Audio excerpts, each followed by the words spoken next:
Welcome to another inaugural episode between us three, Alexander Schmidt, Miss Sarah Miller, and Mr. Wesley Schantz. And this time around, this first episode is going to be on Shakespeare. This is going to be our Shakespeare in summer that's probably going to go well on through the summer. And we have decided just now to call it Conversations at the Old Globe. And so before we get too far into this, I should welcome Miss Sarah Miller and Mr. Wes Schantz, and thank you for taking this new project on. It's a pleasure. Welcome to you. Thank you. Greetings. Greetings.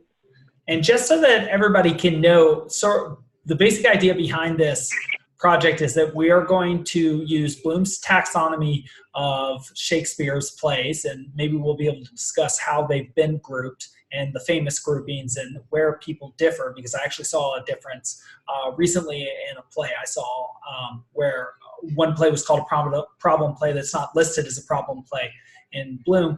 But so we're going through these works sort of chronologically and thematically according to this work on Shakespeare by Harold Bloom. And we're trying to get through all of them eventually. And the reason why we first, or why we picked Shakespeare was, I believe it came from you, Sarah. The first thought was you were saying you wanted to do something after doing Harry Potter a little more in line with the history of Western thoughts, title and purpose. And we were all talking about summer projects and maybe doing some language things, maybe Greek or Latin. And you suggested Shakespeare, and you had just directed or not directed, but really counseled on or consulted on a Shakespeare play. You said you've taught almost half of Shakespeare's plays. And so I guess I'm just excited to welcome you and to another set of texts that you have a lot of experience with. And also to ask for you to sort of introduce Shakespeare to us as well. Sure. Yeah, I love Shakespeare. I think when I was maybe it's my 14th birthday, my mom bought me the Arden Shakespeare Collected Works, and it's a book I've taken with me to college and to Chicago and then DC. It's basically lived with me everywhere. It's really heavy, so that's saying something. And, I'm sitting here in my apartment looking at a Shakespeare board game and a Shakespeare insult book. It's one of those things that my non-St. John's friends kind of associate me with. So, yeah, I figured maybe we could do, in the first few installments, we could do, a little bit about his biography. And just since this is the first of our conversations, maybe I'll just say a little bit about the first few years of his life, what we know of his young and young adult life. And then as we get further into his early works, we can kind of learn more about his biography as we go. Is that cool, y'all? Definitely. Always interesting to hear a little bit of the context for these things. Sounds great. So Shakespeare was born in Stratford-upon-Avon in 1564. It's probably an hour, maybe a little bit further of a train ride from London, but obviously, over 400 years ago, it was the country, right? It was a small little town, a day's ride away to London. I think Wes was saying in the pre-show, there's so much about Shakespeare that's apocryphal, and that is up for debate, right? And literary scholars spend so much time, disagreeing about little details of the biography. So I think for this, we'll just stick to what we do know, and not speculate on the things that we aren't sure about. But most of what I know comes from a few biographies about Shakespeare. There's a really great book about Shakespeare's London by, I think, Peter Ackroyd. But the Folger Shakespeare Library is a place where I spent quite a bit of time when I lived in DC, and they have like what I think is a fairly preeminent collection worth of materials, both about the writer and about his works. And it's probably the best place to study stateside about William Shakespeare. So we know that he was born in 1564 because there is a record of his baptism. So very likely he was born he was baptized pretty quickly after being born. This was in a time when the belief was, unbaptized infants would, if they died, go to limbo and not to heaven until they were baptized. So there's a record of his baptism in 1564 in late April.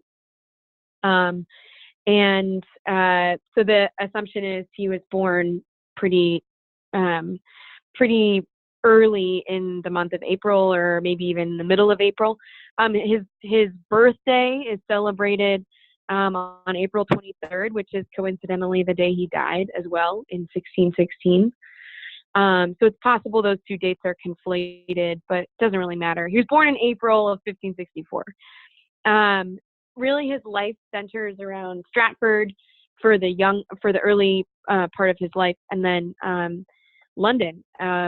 He was the son of, I guess, what I would call middle class parents. His father was a leather worker and a prosperous businessman who was engaged in civil service. He basically was the town mayor. I think they called it bailiff back then, but it wasn't like somebody who worked in a prison. He was in public service in the small town until Shakespeare was, in his childhood, 10, 12 or so. He stepped away from public life. His father did, and there's some speculation as to why, but not anything definitive that I know of. But because he was not rich and certainly not noble or landed or titled, but fairly prominent anyway, Shakespeare would have attended the local grammar school.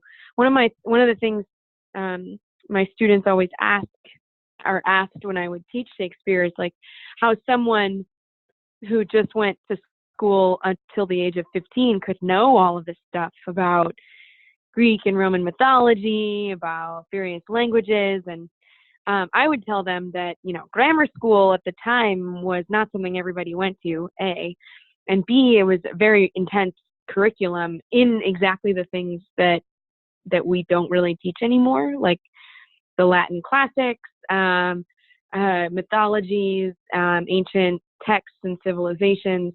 So it's very likely that the things that are now explained to contemporary students, like by the side notes, like all of the references to mythologies, are the very things he would have spent his time studying.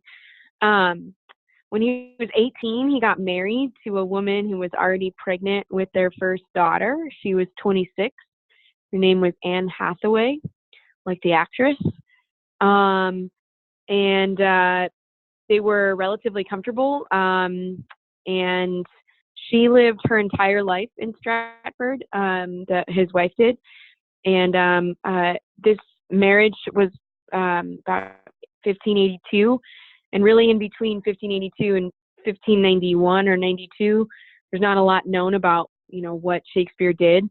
We do know that he had a daughter named Susanna, and then twins named Judith and Hamnet, a boy and a girl. Hamnet died at the age of 11 while Shakespeare was living in London.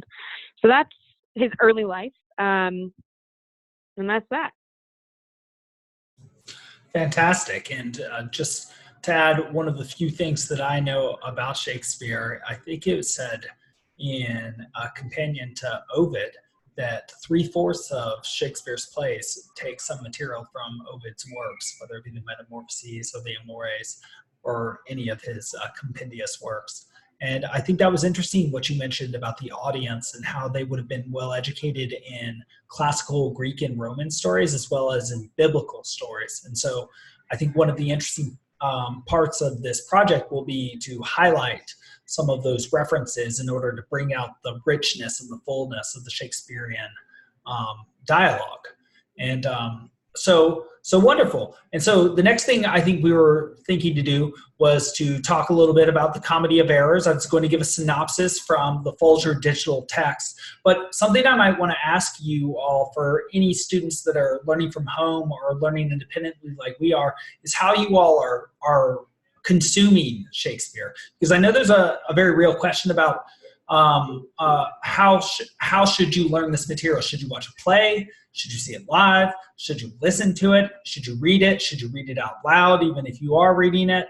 And there are so many options these days. And I would like to also just mention on a practical note that I think how I'm doing it is a very strong way to do it, which I'm reading the text on the very well done folgerdigitaltext.org with the Audible Archangel full cast productions alongside each. And if somebody has a chance to do it that way, I highly recommend it, because it really helps me get through Shakespeare and understand what it is that I'm listening to. So I guess I wanted to ask y'all, how are y'all reading this? What's your philosophy on how to learn these plays? And then we can get into the Comedy of Errors itself. Well, I've read these all before, or most of them, so I'm rereading them, which I highly recommend. But for a first read, it's really great if you can either see a production, live if possible, or just a recording, or listen to an audio version, because then you'll hear the emotions at least and hear the pronunciation, and just sort of get a sense of all of what's going on in the actual production, which I think is really hard to get a feel for just reading off the page. But do your best with that. I think that's a really crucial thing to just kind of be conscious of. And I just think there's not a wrong way. There's not a wrong way to read, and particularly to read great books. And so you can't go wrong with any version of Shakespeare. I firmly believe any Shakespeare is better than no Shakespeare. And what do you think, Sarah? Well, I would echo what you just said there, Wes, and any Shakespeare is better than none. Having taught a lot of these before to kids who had varying levels of interest, to say the least, I think that it's helpful to keep in mind that they were not meant to be read like cover to cover. They were meant to be experienced visually and audibly, right? These, just the way the plays were written at all, they were written in parts. So, and this is nicely presented, even if it's fictionalized, in the movie Shakespeare in Love, where actors received their lines and their cues. They did not receive a full script, right? And so when Shakespeare died, it was a matter of collecting parts and fusing them together using the clues of each line cue to put them together into the first folio. And, prior to that, there had been previous publications of plays, but, this was before the printing press was something. I mean, I guess the printing press had been invented, but this was before people could buy books. That's an invention or a evolution of the Enlightenment and the post-Enlightenment and the Industrial Revolution. People didn't have money to sit around and buy a paperback, but they did have a penny to go get entertained in 3 hours at the play. So I think if you can watch, then that's probably the best way to consume it. But I would also say that just to keep in mind that if you are watching, for our listeners at home, if you're watching a version of the play, just remember that it's directed as well, and all of the actors and the director make choices, right? So one version of a play, though staged, is not the only way to do it. And I think having taught some of these plays before, not Comedy of Errors, but a number of them, it's really helpful to think about as you would read or watch, why stage that way? Like, what are the cues in the text that indicate staging? And like, think about the opportunities for humor, think about particularly in a comedy, but paying attention to like the staging pieces that are embedded in the play and like how you might imagine it being staged, or if you're watching it already being staged, what choices are the director and the actors making? Because that's an act of interpretation, and it very much puts a spin on the play. So all that is just to say that like even an audiobook, like that's one version of the play. But I think it's better than sitting down and just reading it without the audio or the visual or both, but it is also an interpretive act to put it on in the first place.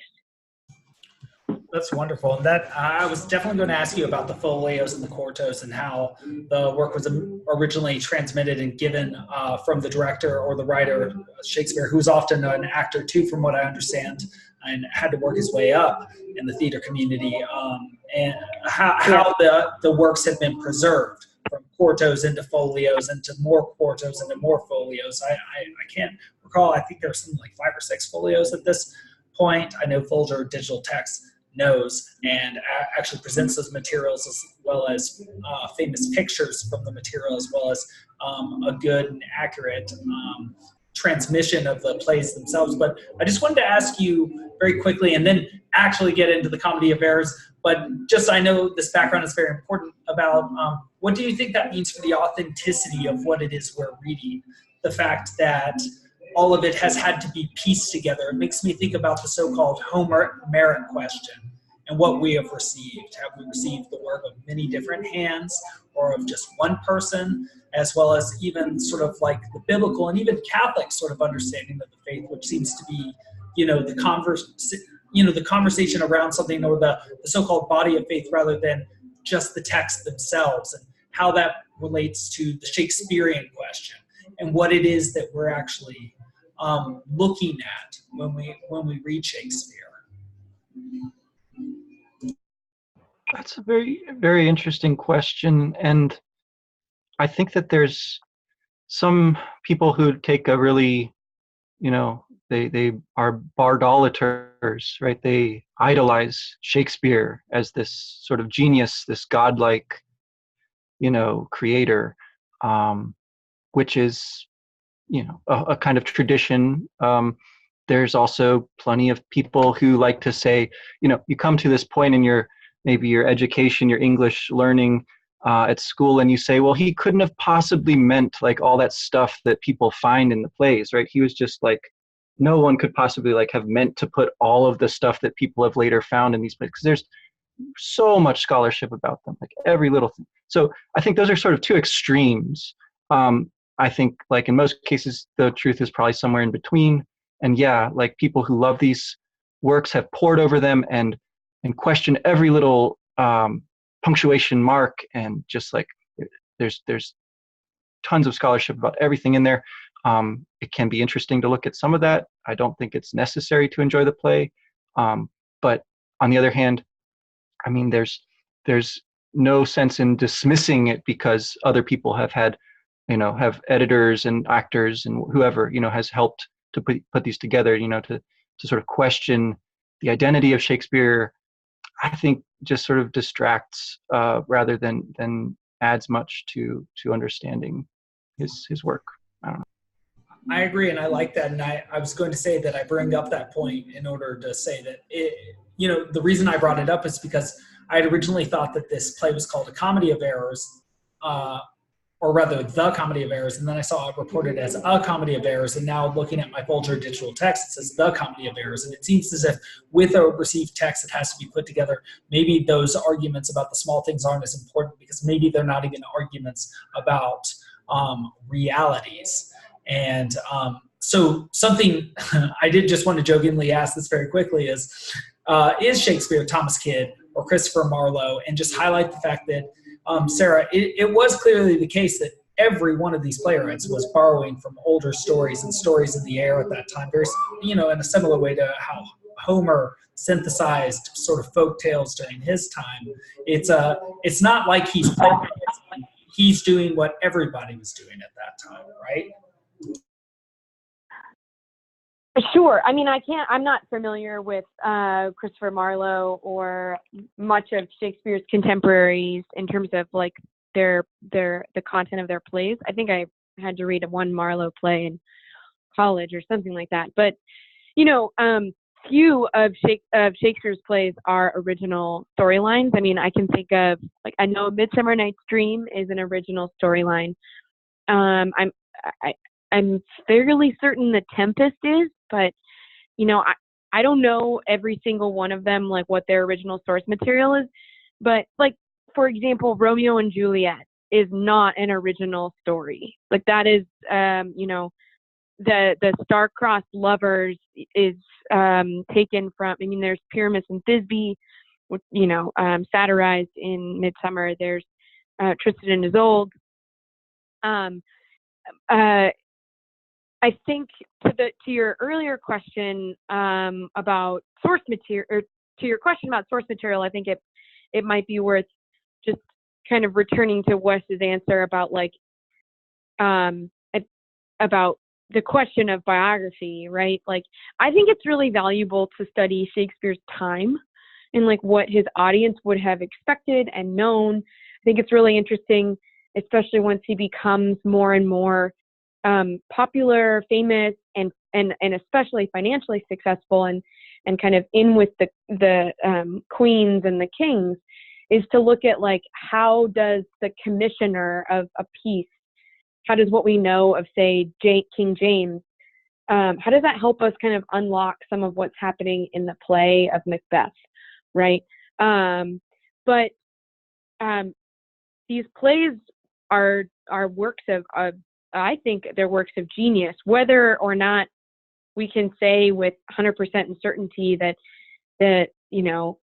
this word, every single word, was chosen by this guy, and that we have kind of no way of knowing if some pieces have been lost. I think definitely the Folger editions acknowledge when a text has been corrupted, or when a scene is in one collection but not in another collection and thought to have been written after Shakespeare, etc. That happens in Macbeth. But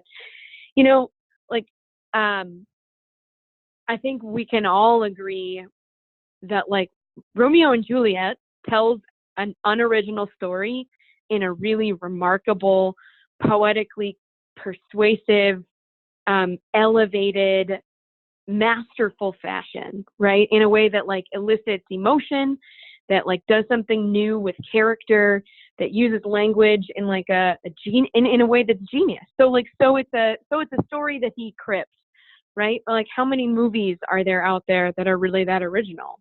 Not many, right? Anyway, that's my 2 cents on it. Is I think that it's the way the stories are told, like linguistically, and also in terms of structure and format, like how he uses scenes and acts to tell a story, and like what he does with character, that's so revolutionary that like it's genius. It's beyond what anybody else was doing. That's worth studying, regardless of who he is personally. What does that make sense? I don't know. Perfect sense, and it just makes me think that a fun homework assignment for this next time might be for us each to find speeches and other great works that we think could stand alongside Shakespeare, or even offer themselves as models to Shakespeare, because it seems like what he does is his characters give great speeches in ordinary moments, giving rise to realities that we take for granted but are certainly present. And when they're articulated, they're made beautiful, or their beauty is illuminated. And so I think it's very interesting that what you say makes him a master is very similar to what would make Homer and Virgil masters. Not that he comes up with the original, most innovative story ever, And I think that is a criticism of him, that he doesn't care as much about the plot as he does about the poetry. That in fact, there's a famous claim made about him that I wonder whether it's true, which is that he would have been a poet but was forced to be a dramatist. And so what makes him truly great is how he changes that which he's given, how he makes more of what is already there, not creating something simply original. And I guess that also brings up the question of what true originality actually is. I hope that music in the background wasn't terrible, but there's public music out in front of where I live, so should we having laid out so many questions to start with about the scholarship itself, the Shakespearean tradition, the direction that we're going and how we want to do this, and the question of his originality, shall we get on to the Comedy of Errors itself? I can provide a synopsis, and then we can perhaps go through some of the themes that Wes threw out there, and maybe also consider some of the quotes that we transcribed in preparation for this. Yeah. Do you want to give a little quick summary? Yes. So this is from folgerdigitaltext.org, and I think the synopsis and all the synopses I've seen in the last 15 days or so of Shakespeare have been fantastic. So here is the Comedy of Errors. Set in the city of Ephesus is on folgerdigitaltext.org. The Comedy of Errors concerns the farcical misadventures of two sets of identical twins. Many years earlier, the Syracusan merchant Aegeon had twin sons, both named Antipholus. For some reason, at their birth, he bought another pair of newborn twins, both named Dromio, as their servants. In a shipwreck, Aegeon lost his wife, one of his sons, and one of the Dromios. Aegeon's remaining son, Antipholus of Syracuse, and his servant, Dromio of Syracuse, come to Ephesus, where, unknown to them, their lost twins now live. The visitors are confused, angered, or intrigued when local residents seem to know them. Similarly, Antipholus and Dromio of Ephesus run into puzzling reactions from the people they know, who have been dealing unwittingly with the Syracusans. Antipholus of Ephesus' wife bars him from his house. He is jailed after a jeweler claims he owes money on a gold chain he never received. When the four twins come together, all is finally resolved. In one last twist, their parents reunite as well.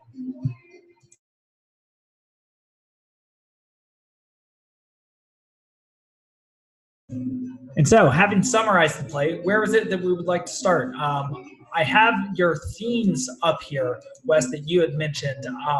Places, like inns, characters, errors, the change, transformation, jealousy, time. And then you have quotes from, it looks like each of the acts except for the fourth.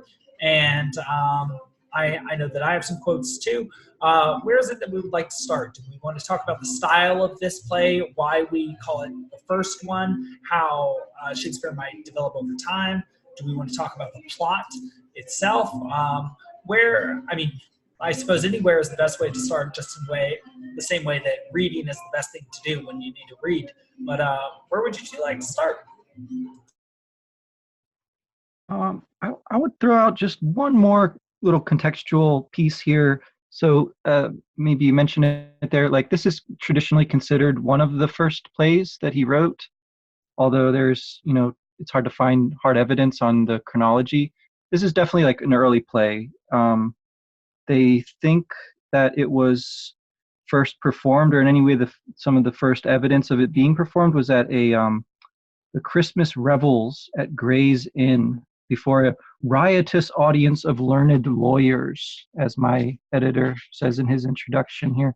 So, like you said, like an intelligent, a learned audience, but also a riotous audience. I think that's kind of important too. So I think maybe having read that intro was why I sort of picked up on the different names of the inns. They kind of stood out to me. They had like very colorful names, and, they would have had like signboards out front that depicted these creatures. I remember the phoenix being one, I think, and the tiger maybe. I forget if there was a third. But as far as porpentine. The porpentine, yes. How could I forget the porpentine? Yeah, so they're just very colorful. It's sort of, and it's like helps you kind of feel the atmosphere of this town of Ephesus. There's a lot of kind of magical stuff going on, and that becomes more prominent as the play goes along. And so thinking about this as an early play, it actually connects with a lot of the more famous, the more sort of revered plays, like A Midsummer Night's Dream, which has that magical element, or like The Tempest, or some of those late romances, that have a very strong kind of quasi-divine sort of Deus Ex Machina kind of ending to them. And we see that adumbrated at the end of this one a little bit with the way that it all sort of comes together very nicely for them.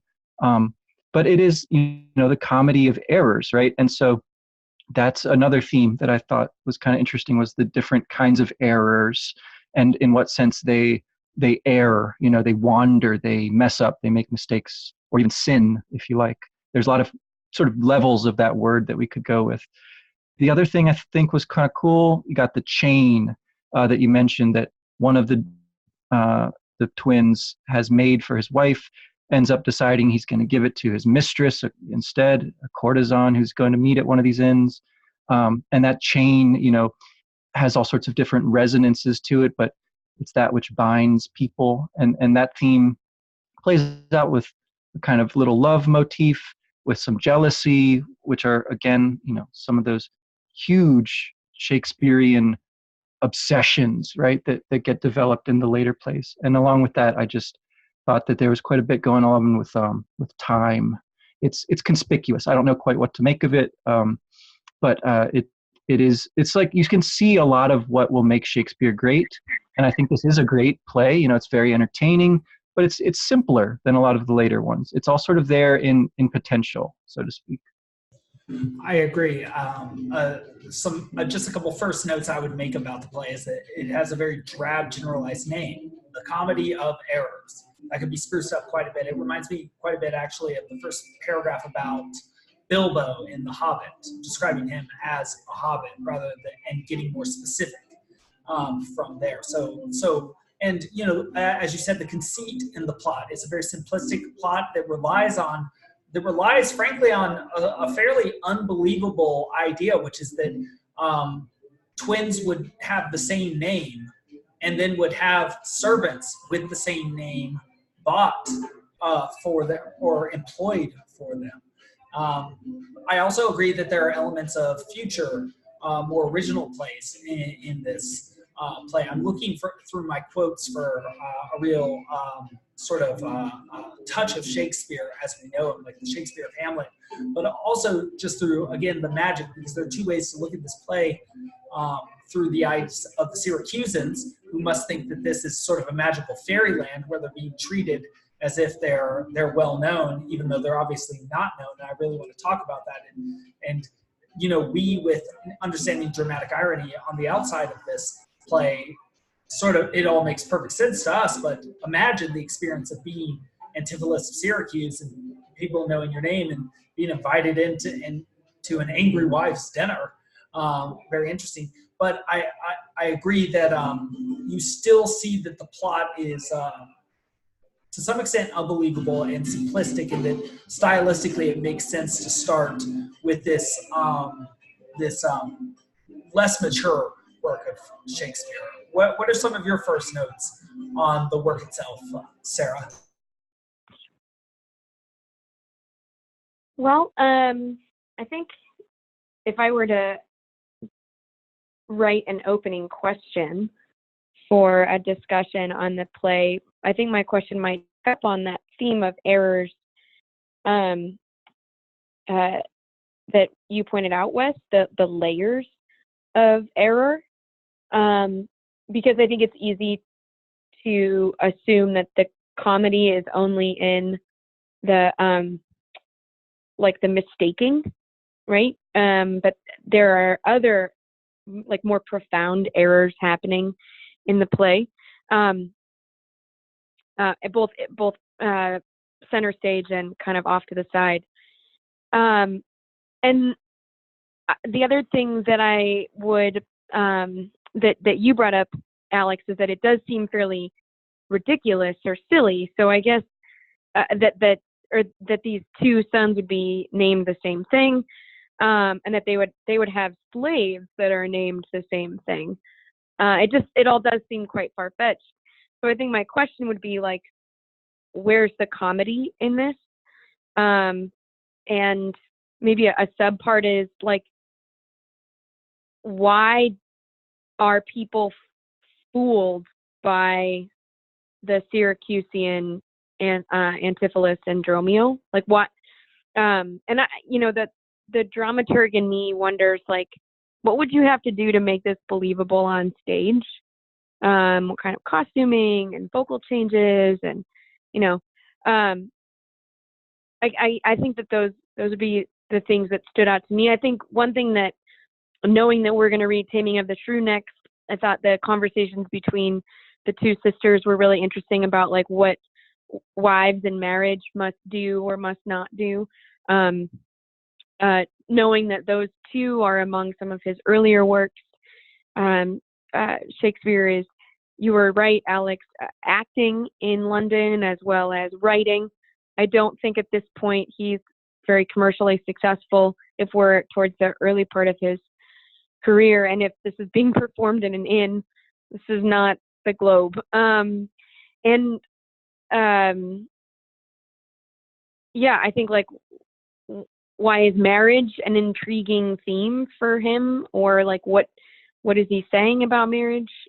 The other thing that I noted here is like, alongside the idea of chains and bonds, like there's a lot about slavery or like enslavement. I did not get the vibe that Dromio was just a servant. I got just because they do use the word slave quite a bit, and that doesn't really seem like an error, though, no pun intended.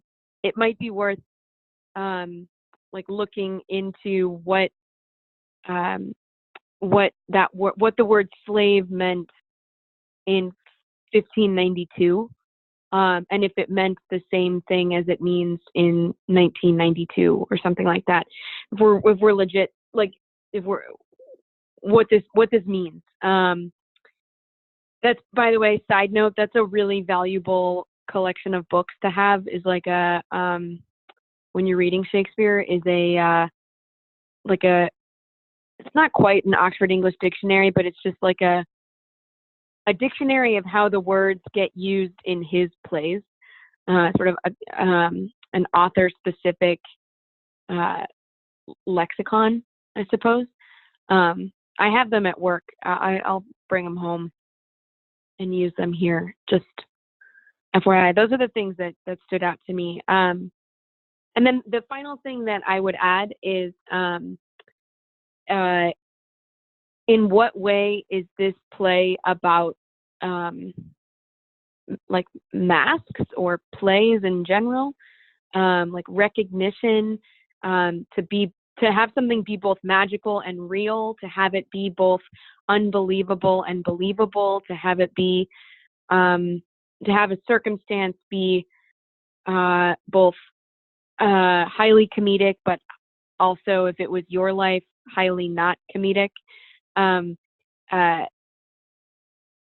thought there was some meta stuff happening. Maybe it's too early in his career for that, but there were a couple passages where it seemed like this was about the idea of like people playing parts. But that was just me. That was my general impression. Well, that's fantastic. I think you get the job of coming up with open-ended questions, which are excellent. Every single one of them that you were thinking of. And that just makes me want to pass the buck to Wes a little bit with maybe one caveat, which is, what is it about errors that is funny? And what are the layers of errors in this seemingly simple play? And are those errors extended through the fourth wall, as Sarah was saying, out towards us? And I am very eager to get into the discussion of what is happening when one is looking at a play, in the same way that we've had that discussion about what is fantasy literature before. I can't wait for that. But also my addendum for you, Wes, if I can recall hearing this very boisterous music outside, is well, no, I think I essentially got it. What are the layers of error here? Oh yeah, I was going to make a connection to Dante, and how does Shakespeare's idea here of comedy seem to differ from Dante's? Just because you and I have had the opportunity to talk so much about Dante, and I feel like what defines a comedy for Shakespeare is a bit different from how Dante does it. I'll have to think about the Dante thing. I was gonna turn us to the text where we see some of maybe what is going on with the initial error, or the kind of the underlying error that we all want to go along with when we go and watch a play, right? About sort of people being somebody else at the same time. And I think one interesting line early in the play that touched on this is Act 1, Scene 2. After Antipholus of Syracuse has sent his servant Dromio of Syracuse off, he bids farewell to the merchant who's talking to, and then so around line 30 or so, the merchant is saying, my present business calls me from you now. And Antipholus replies, farewell till then, I will go lose myself and wander up and down to view the city. Merchant, sir, I commend you to your own content. And then this is the lines I really wanted to look at. So this is the first time we have a character on stage by themselves saying stuff out loud, which Bloom, whatever else he says, he does a good job of pointing out these as very important in Shakespeare. Moments when characters overhear themselves thinking out loud, or we hear what they are sort of truly thinking, right? But they're acting, okay? So he says, he that commends me to mine own content commends me to the thing I cannot get. I to the world am like a drop of water, that in the ocean seeks another drop, who falling there to find his fellow forth, unseen, inquisitive, confounds himself. So I, to find a mother and a brother, in quest of them unhappy, lose myself. And now we have the first, obvious error. Is Dromio, but it's of Ephesus, the other Dromio. Here comes the almanac of my true date. How now? How chance that thou art returned so soon? So it's obviously not the right one, right? It's very clear. But underlying that is the fact that he doesn't really know who he is, right? He's going to lose himself. He's intentionally wandering. He's looking for his brother, but really he doesn't know himself. And that is the universal error, right? Of all people. We don't really know who we are. We're all sort of playing parts, right? And he says that explicitly in later plays, like we're playing. That's the Hamlet thing, right? Like, is he or isn't he really mad? But that's a universal issue. And so I really like the imagery of water here, though. And that is something that I think comes up a lot in this play as well. And that has that kind of protean quality to it of not being fixed, of in particular being universally the same and yet sort of intermingled and impossible to sift out, so there's just a lot there. I don't know. What do you guys see in those lines, particularly those that he speaks once he's alone on stage?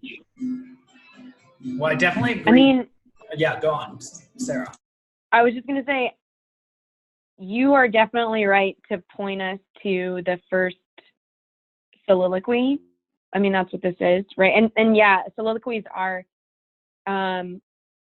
super important for Shakespeare, a window into the mind, sometimes even into the heart or the soul of a character. I think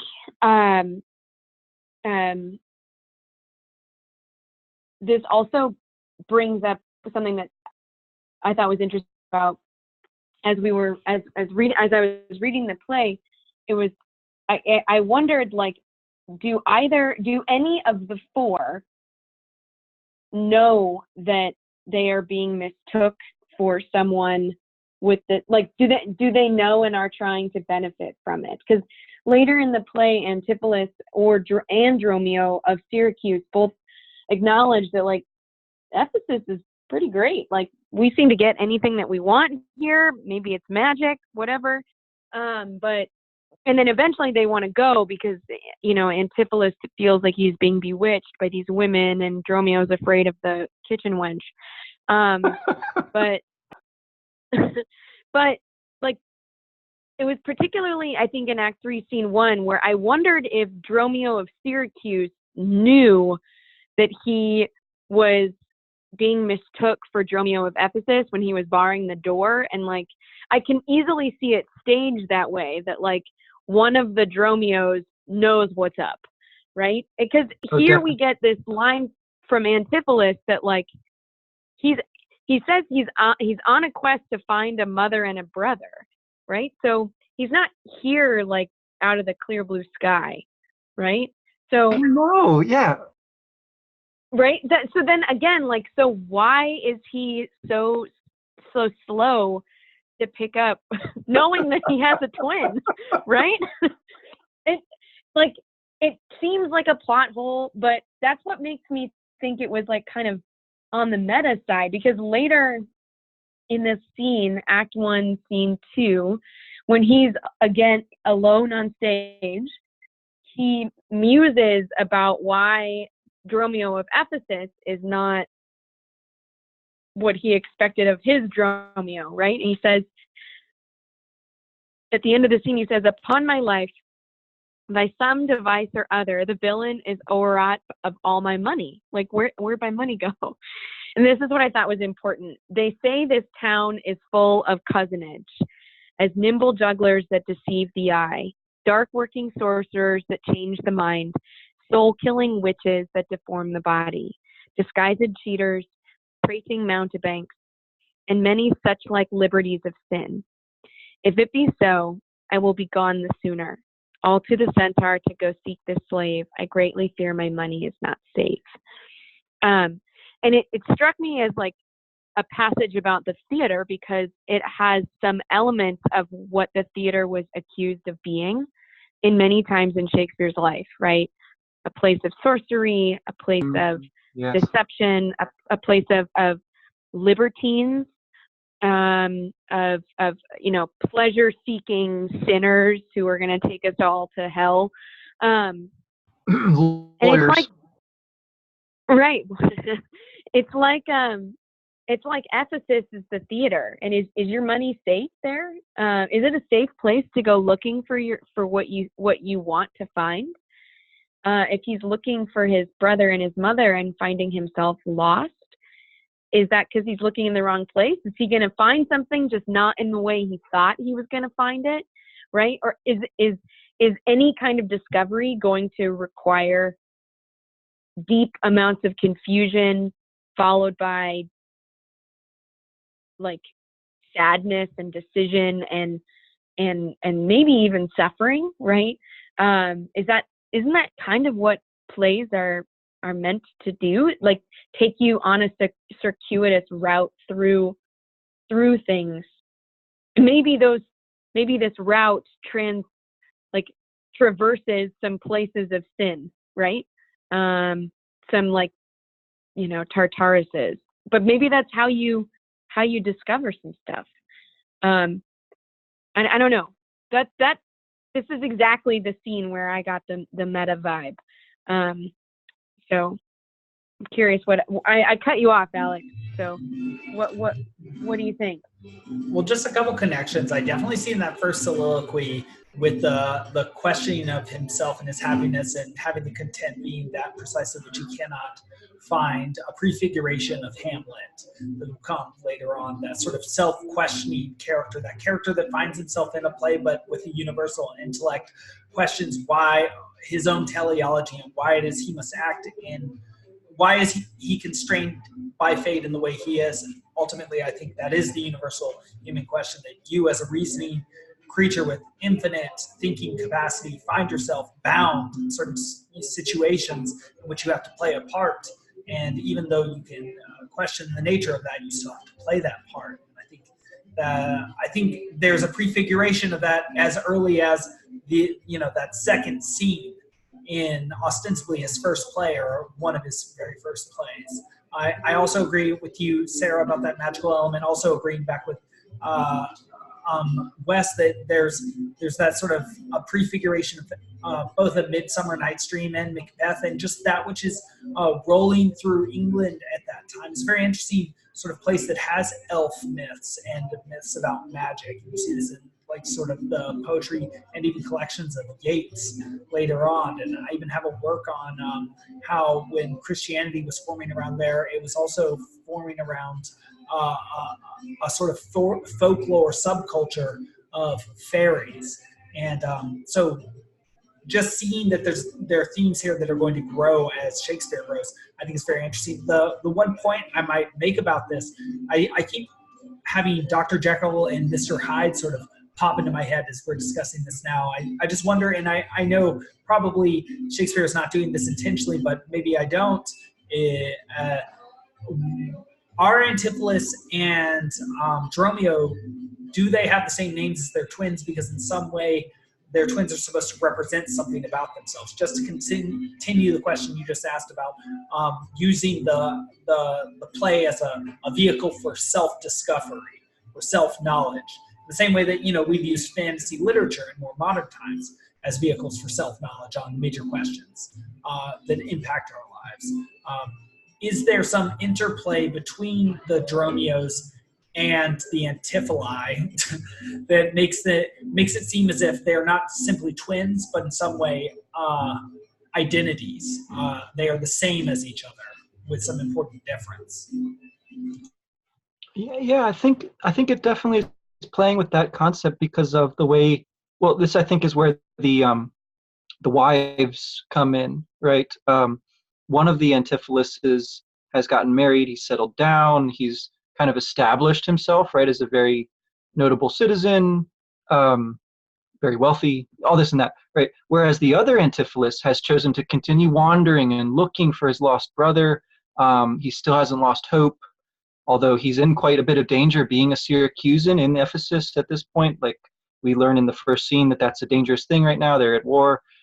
So he's kind of undercover, right? He's supposed to pretend that he's from a different town, is what the merchant tells him. So he's, they do sort of represent these diverging paths of life, these walks that they've chosen to go on. And I think, the way that he sort of, the Syracusan Antipholus, that is, the way that he sort of gets, wrapped up by the wife of his brother here, I think is quite interesting. Like she's very devoted.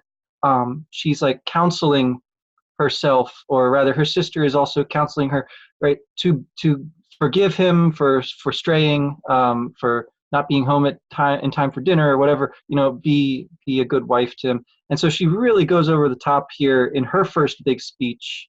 Right. I think it's kind of interesting. I won't read a whole thing, but some of it here. This is in Act 2, Scene 2. Adriana comes in around line 110, right? And she's saying some similar stuff to what we heard. Aye, Antipholus, look strange and frown. Some other mistress hath thy sweet aspects. I am not Adriana, nor thy wife.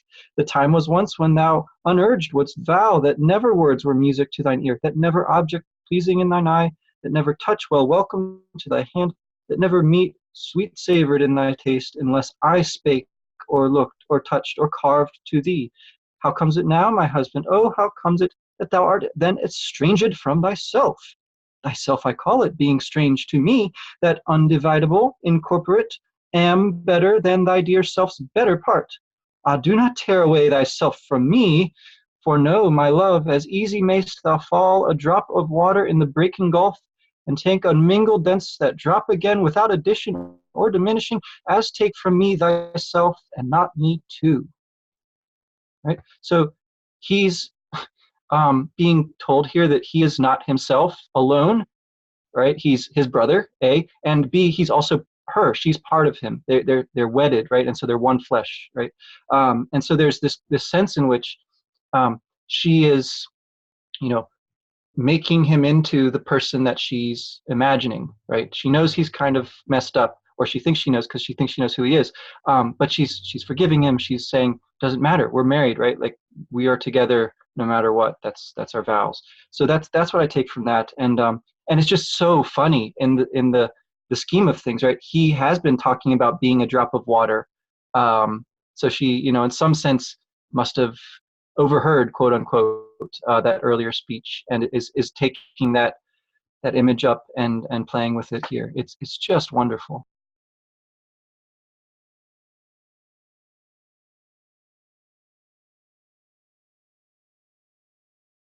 I would also just point out that, you know, at this point in his life, when Shakespeare's, I don't want to reduce an interesting thing in a play to, you know, explainable purely through biography, but he's living separate from his family, right? His wife and his children at the time, they live in Stratford. They never leave.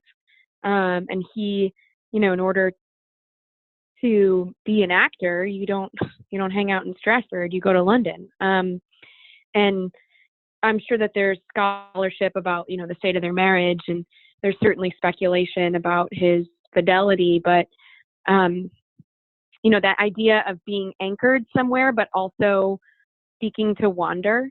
I mean, I'm sure that that's something he experienced both physically, in terms of place, but also like, it's hard not to imagine like small town, big city, comfortable with where you are, but aspiring, like, and I feel like that's one of the hallmarks of ambition is, seeking to wander, to find something.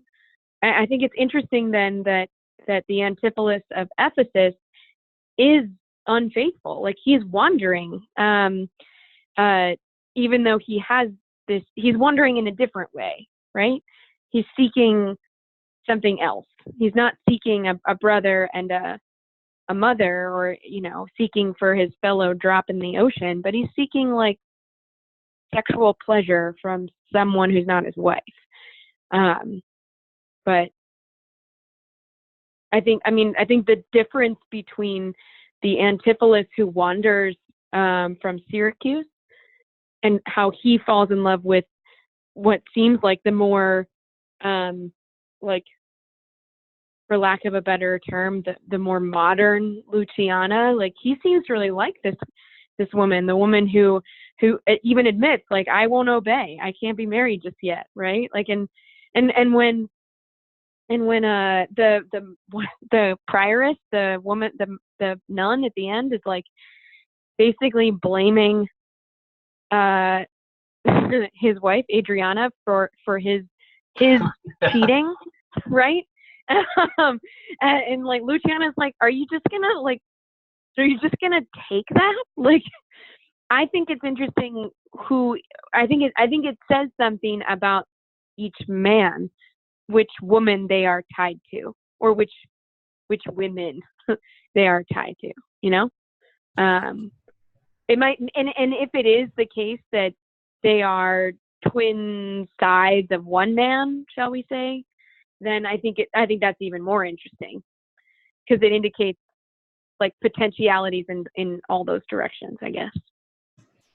I definitely want to consider that a little more. And just one additional question I have, because I think it's so interesting that, Wes, you laid out that the Antipholus of Syracuse is a wanderer, whereas the Antipholus of Ephesus is a settler, and their lives on the face of it look very different from each other. But then, Sarah, you brought up the sort of you added the nuance that the settled Antipholus is actually finding himself wandering here in Ephesus too, which brings me to the original soliloquy about Antipholus. If we consider these Antipholi as identified with each other as the same person, or housing the same nature to the highest representative extent that Shakespeare possibly could do it, right? They have the same name and are twins, so they look the same and are probably represented by the same actor.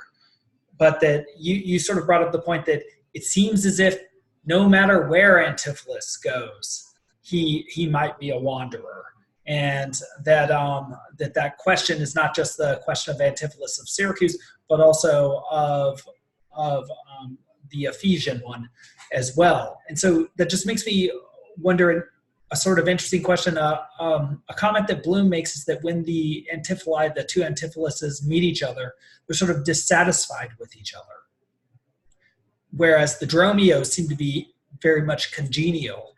And that makes me wonder whether what the Antipholi see in each other is themselves a reflection, And what that is their mutual dissatisfaction with their own existences. Whereas Dromio, who is lower in social class, and a comment that I've learned recently from some of the scholarship on Shakespeare is that one of his victories in comedies is the mixing and intermingling of social classes, is that Dromio actually finds himself to like himself more, or to like what he is, or to see what he is through the course of this play, and to appreciate it regardless of his lower status and possibly even being enslaved. And I would say probably enslaved just because of when this is set. It seems to be set in sort of an ancient Greece, or sort of Hellenistic Greece, at latest like Roman Greece, when there would have been slaves. But yeah, that's just what I was wondering, in addition to your question about the relationships and what that says about each character. Yeah, I mean, I don't remember the two antiphluses really having that much to say to one another, but it does, I mean, it is interesting that Dromio sort of gets the last word. The two Dromios do end the play, which is kind of, as these plays go, you want to sort of end on like a strong, thing that's going to get the applause of the crowd. So my sense is that the crowd also likes the Dromios better than the antiphluses. They're much more sympathetic in some ways, and just maybe a little more, I don't know, relatable or something. But at the same time, there's this sense that the two antiphluses are just like their servants, right? That sense that they're both in the same predicament. They're just sort of getting to enjoy it or suffer it in slightly different ways. I mean, I think that itself is an evidence of that kind of mixing that you're talking about of social classes, right? They're equally subject to this bizarre conceit of the play. And well, yeah, they fall in love with women of different status, perhaps, or they try to avoid women of different status, but they're both avoiding a woman, right? And in the one antiphilus is desiring a different woman, right? So there's sort of these like universal, these human universals that come through in a really entertaining, but also like, there's a lot of pathos there. Particularly, if you were to see this performed, I mean, it's horrifying how much Dromio gets beaten throughout the play. It's rough, and it's comical. It's comical at the same time as it's like, yeah, it's awful. That's again, I think, another angle on that question of like, what's funny about Shakespeare's comedies? What's funny about this comedy? Like, what does that say about us that we laugh at this stuff and derive great pleasure from seeing it? I don't know. Well, do we want to perhaps conclude this first episode on this first play with those Dromios dialogue? I have it open here. I think it's 5:1-4:14 to 26. And then we can just go from there. Sure. So. There is a fat friend at your master's house that kitchened me for you today at dinner. She now shall be my sister, not my wife.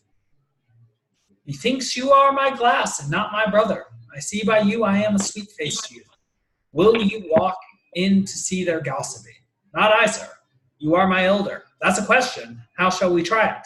We'll draw cuts for the senior. Till then, lead thou first. Nay then, thus, we came into the world like brother and brother. Now, let's go hand in hand, not one before another.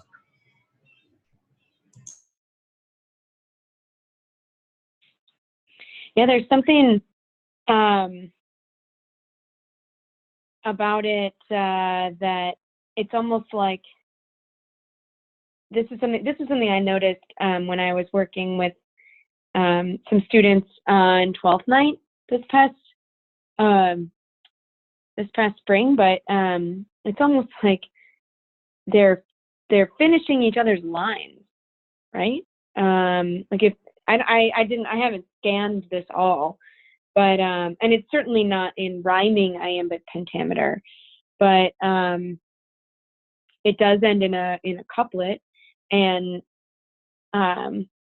they seem to fall in with one another. There's one thing, I don't know if this comes from Harold Bloom or if this is just a sense that I have from, some other place, but there's something really like democratic about what ends up becoming Shakespeare's theater. People of various classes being brought together as characters in plays, but also people of various classes watching the same thing together is democratizing. But there's no question that like Dromio getting beat up is like low brow comedy, right? That's like why Jackass is funny. Or why people watch that like what could go wrong subreddit on Reddit, because it's just watching people like fall on their face. And that's funny, right? But I think it's interesting that it ends with the two low-class people seemingly getting a lot out of this, out of their suffering. I don't know. What do you guys think about the way it ends? I do see that sort of. Were you satisfied? Yeah, I definitely want to hear your perspective on this, Wes. But I do see sort of what would in the future be called a Hegelian element here, that it is the slave that becomes the master, and that the slave seems to get the last word here, and the slave or the servant seems to be more satisfied with his lot. That may also be, very much a sort of a Christian idea too. I will serve element. But yeah, what do you think about the end here? Do you find it satisfying? Why does it end in this way? Do you see the democratizing element as well, Wes?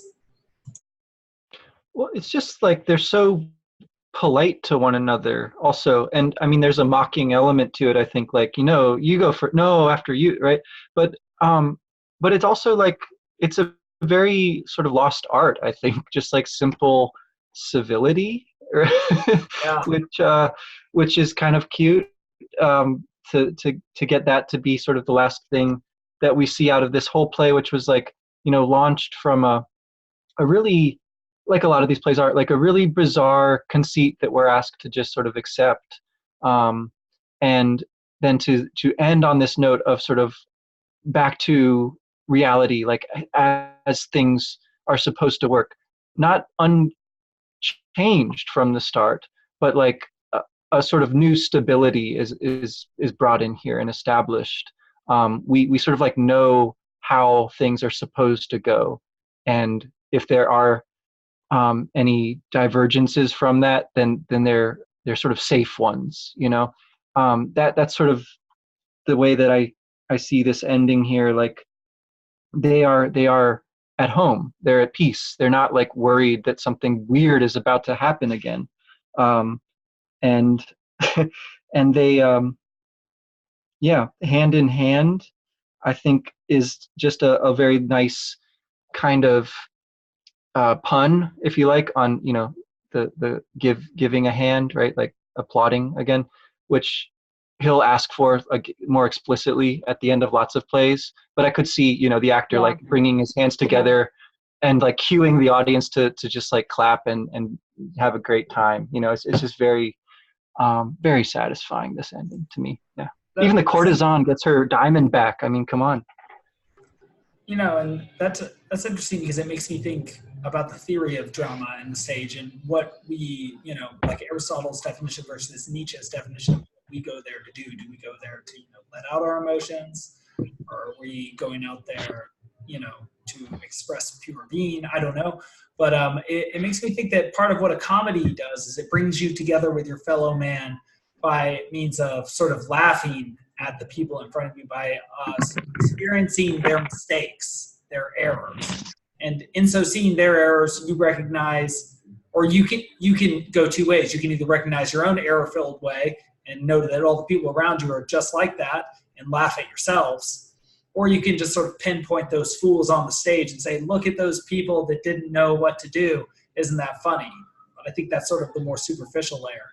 And that makes me think that what a tragedy does is it brings you closer to those next to you, and that you're either grateful that that wasn't you, or you recognize that it was you in some respect, or it could have been. And so, very interesting. I suppose that is what I'm feeling. I am feeling that sense of brotherly love at the end of this. So I guess to answer your question, Sarah, that I tried to drop off on Wes, is I do feel satisfied by the ending, far more by the ending than by the beginning. And we will have some problematic beginnings coming up with this Taming of the Shrew. Very odd. Play within a play that's never returned to.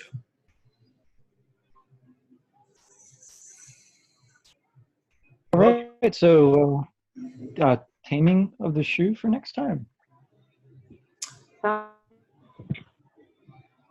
Taming of the Shrew for next time, and a little more historical background. Maybe you were saying, Sarah, we might talk a little bit about the Elizabethan stage, and maybe we can contrast that with the Jacobean one. We can talk a little bit about his time in London, what that time was like, what London was like, I think is worth knowing.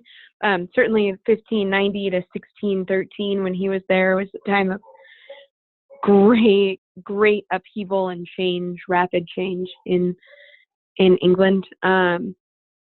So yeah, for sure. I'll give a little bit more, and Taming for next time. I will probably watch 10 Things I Hate About You as well, but mostly because I have a really hard time with Taming of the Shrew. So this will be a difficult one for me to like abandon some preconceptions, just kind of knowing what I know about the language at the end. So. Well, I can watch that movie as well, and I'm looking forward to that. And yeah, I had a very different reaction to reading it this time around than last time, or from last time. And so, as with all these plays, I'm looking forward to doing this with y'all. Well, curtains closed then. Bravo. Give me your hands if we be friends. Applause, applause. Yeah. I'm waving my hands. Jazz hands. You can't see them, but I'm doing jazz hands.